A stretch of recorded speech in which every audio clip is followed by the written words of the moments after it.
जाता है कि तुम सुबह उठो क्योंकि तुम एक जवान हो, सोल्जर हो, ठीक है, तुम इतना दौड़ो क्योंकि तुम सोल्जर हो, तुम सोल्जर हो।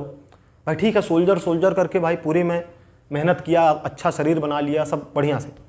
पर एक दिन ऐसा आएगा जब मैं रिटायर हो जाऊंगा, जब मैं सोल्जर नहीं रहूंगा, तब क्या होगा? हम अपनी पुस्तक के आखिरी अध्याय पर जा पहुंचे हैं और शुरू करते हैं चैप्टर 20, जो कि है कि डाउन साइड क्या है गुड हैबिट्स का। अरे ये क्या कह रहे हो, पूरी बुक में तो हमने पढ़ा कि हैबिट्स कैसे बनाते हैं, अब कह रहे हो कि हैबिट्स का डाउन साइड भी है। भाई देखो, हर दवाई का कुछ साइड इफेक्ट तो होता है, ठीक है, तो इसीलिए हैबिट्स बनाने का भी कुछ भाई हमें नुकसान तो होगा। तो देखते हैं कि क्या नुकसान है और उस नुकसान से कैसे बचा जाए। ठीक, जैसे पहली चीज तो हैबिट का क्या मतलब होता है। हैबिट का मतलब था ऑटोमेटिक होना किसी चीज का, है ना। ऑटोमेटिक, क्योंकि भाई जब कुछ चीजें ऑटोमेटिक होंगी तभी तो हम उसके आगे बढ़ पाएंगे ना, समझ रहे हो। जब हम बल्ला चलाना सीख जाएंगे तभी तो फिर हम बॉल देखने पे कंसंट्रेट कर पाएंगे कि कैसी बॉल आ रही है, किधर मारना है, समझ रहे हो। अगर हमें बल्ला ही चलाना नहीं आता तो फिर हम कैसे बॉल की तरफ देखेंगे। तो जब बल्ला चलाना ऑटोमेटिक होगा, हमारी आदत में आ जाएगा, तब हम बॉल को देख पाएंगे। इसीलिए जब हम किसी चीज़ को ऑटोमेटिक बनाते हैं तभी हम मास्टरी की तरफ जाते हैं, मतलब किसी भी फील्ड में हाई लेवल की तरफ जाते हैं, समझ रहे हो।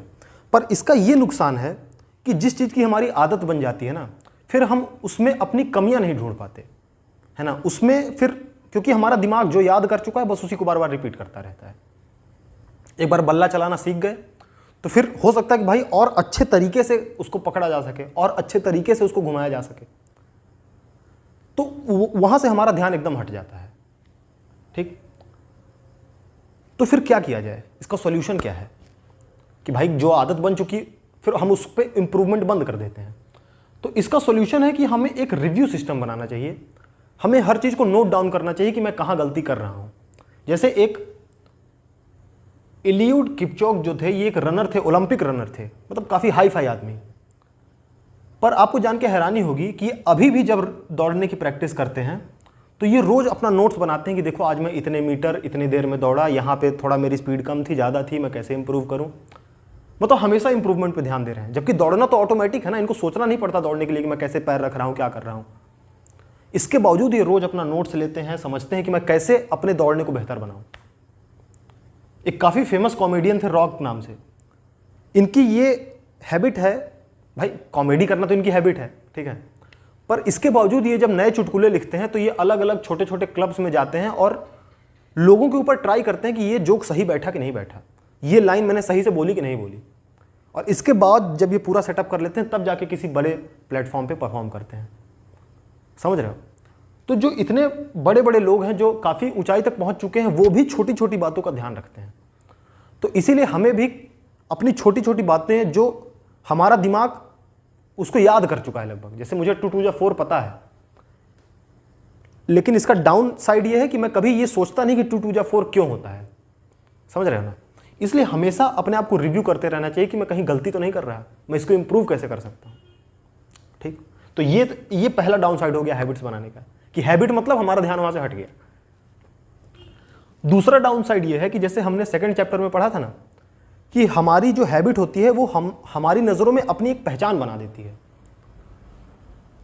कई बार ये देखा गया कि हम उस पहचान में फंस जाते हैं।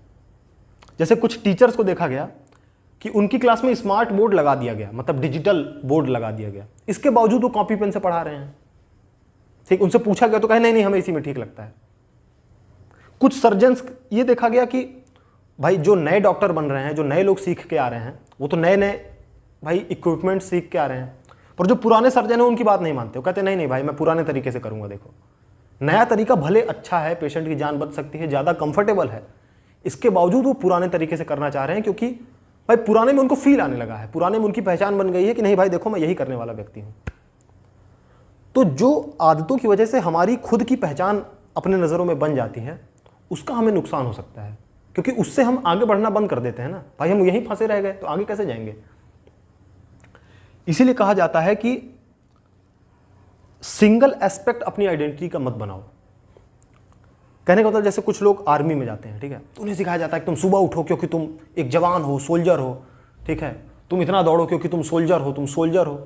भाई ठीक है, सोल्जर सोल्जर करके भाई पूरे में मेहनत किया, अच्छा शरीर बना लिया, सब बढ़िया से।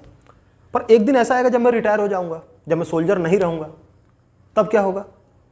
तब फिर बहुत ऑकवर्ड सिचुएशन बन जाएगी ना।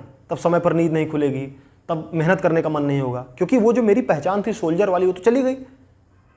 तो इसीलिए ये मत सोचो कि मैं सोल्जर हूँ, ये सोचो कि भाई मैं मेहनत करने वाला व्यक्ति हूँ इसलिए मेहनत कर रहा हूँ, मैं सुबह जल्दी उठने वाला व्यक्ति हूँ, मैं समय से रहने वाला व्यक्ति हूँ इसलिए समय से रह रहा हूँ।